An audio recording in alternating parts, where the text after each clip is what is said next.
Hello people, Moreno Ravenberg here again. As always and as usual, welcome to my YouTube channel. If you're visiting for the first time and as you can tell or see, based on the header of this video, this is magic for dummies. Now, let's dive right in. What do you mean by magic, Mr. Ravenberg? By magic, I mean actual magic. So, think of Harry Potter, but the realistic version. The art of actually manifesting reality, okay, in accordance with your own will. So that means actually being able to manifest things you want in a realistic context. So not with a magic wand, no abspectum atronum, no, none of that crap. Now, that's what I mean by magic.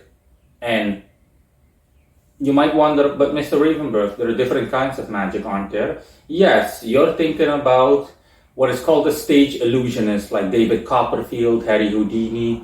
That's not real magic, viewer or viewers. That's not magic. That is called an illusionist.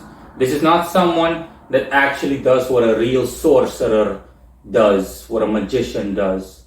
That's someone that simply uses the phrase magic in a fast and loose manner. By misdirection and distraction, the person makes something seemingly appear to be different than it actually is.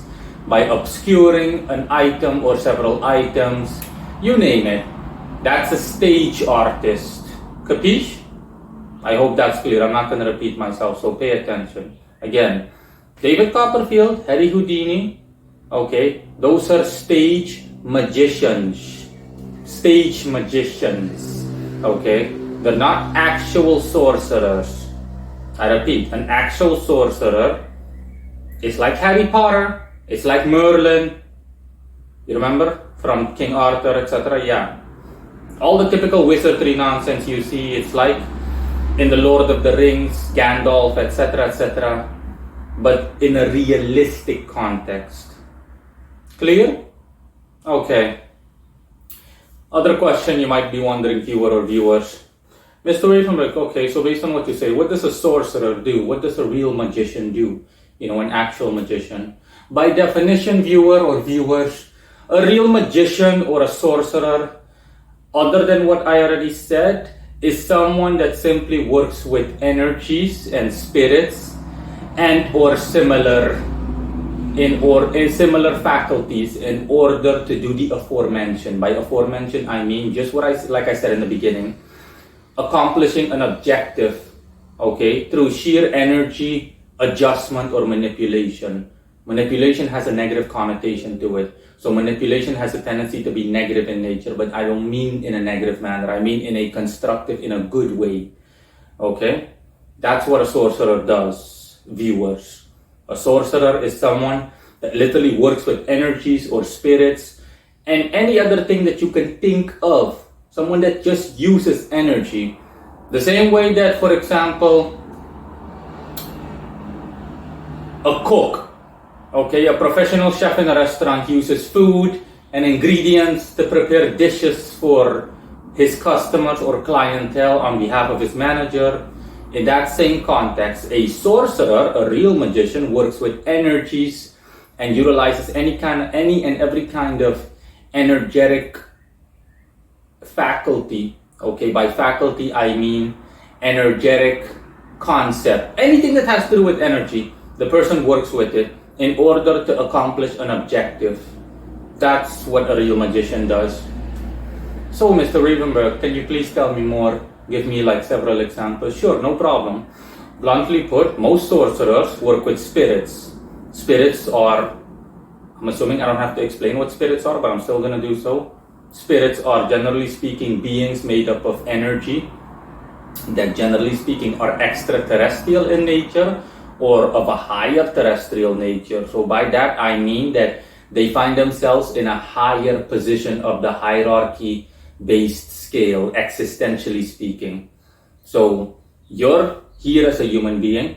Most spirits, all if not most spirits, are here. So they're like, metaphorically speaking, 5 layers on top of a flight of stairs, and you're all the way at the bottom. So most sorcerers, they work with these spirits, these energies for guidance. And that guidance makes them better, faster, stronger at a spiritual level, and automatically, at least up to a lesser extent, at a material level. Essentially, these sorcerers, just ignore the traffic in the background. Yeah, and these sorcerers can actually influence reality based on their proficiency up to a certain degree.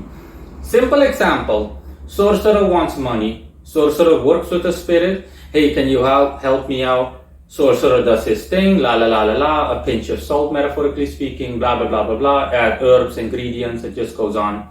Okay, these are all metaphors. Pay close attention to what I'm saying because, again, no offense, but I'm not going to repeat myself.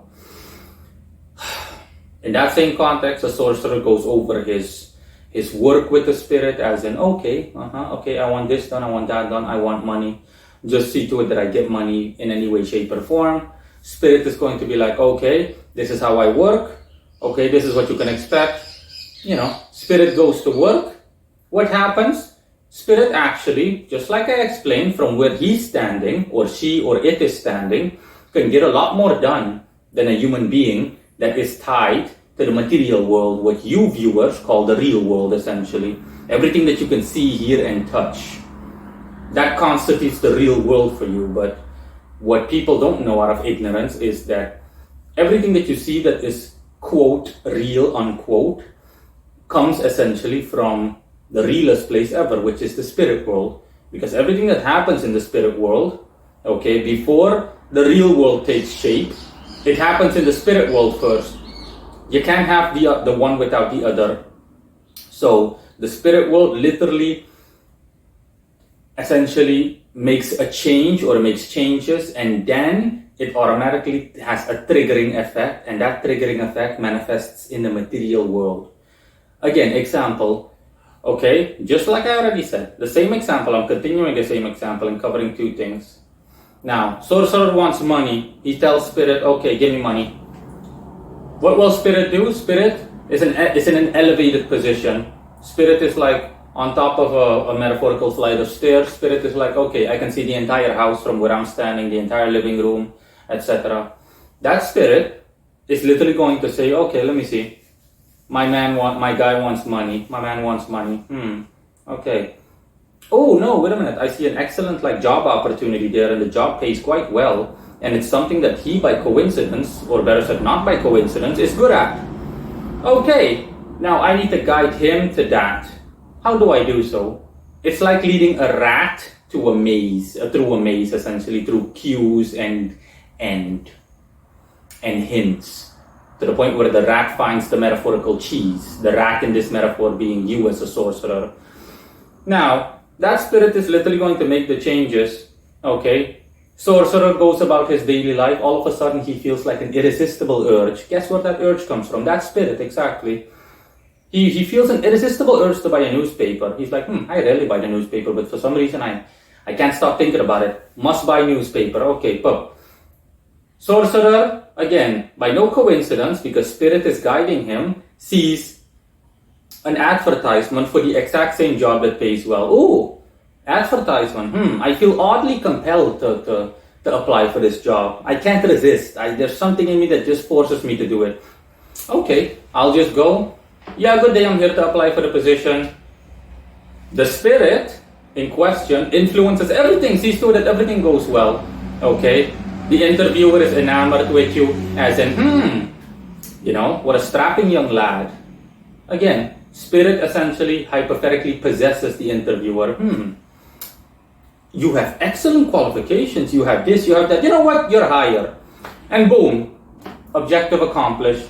Now the sorcerer has a job. He has a much higher level of income than he had earlier. And it just goes on. Sorcerer reconvenes with spirit. Spirit is like, there you go, I got you. What you wanted. That's how magic works. Understood? That's how it works at a base level. You don't need to break your head over anything else. No details, nothing. That is how things happen. Okay, that is only one example. But all you need to remember, sorcerer, realistic version of Harry Potter, Lord of the Rings, Gandalf, Merlin, the whole 9 fucking yards. Sorcerer literally just works with energies.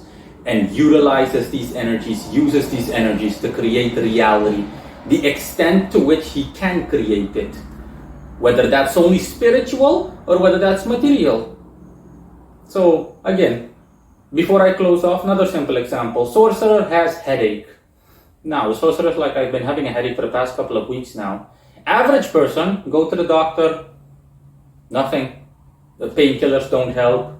Doctor does like CT scan, scans your head. There's nothing wrong with you. I have no idea what the problem is.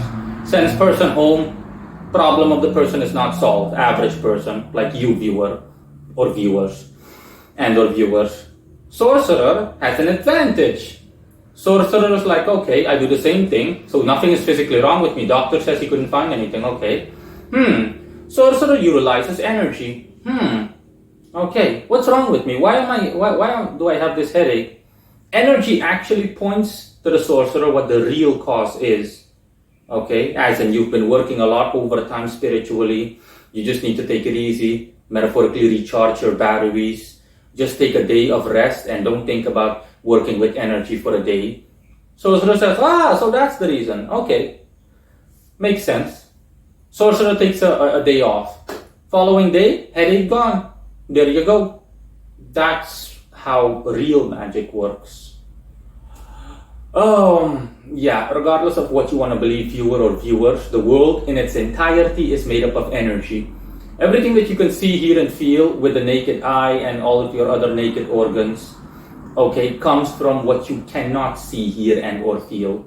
A real sorcerer, the same way that you have your base senses, your eyes, your nose, your mouth, etc., everything, you can see, hear, feel, all your base senses.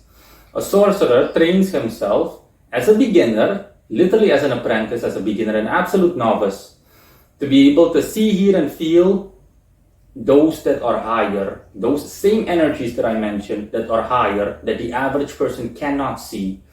And just like I mentioned earlier, he utilizes those to his benefit or her benefit, you name it. That's what a real sorcerer is. That's what a real magician is. Clear? That concludes Magic for Dummies. Bye-bye.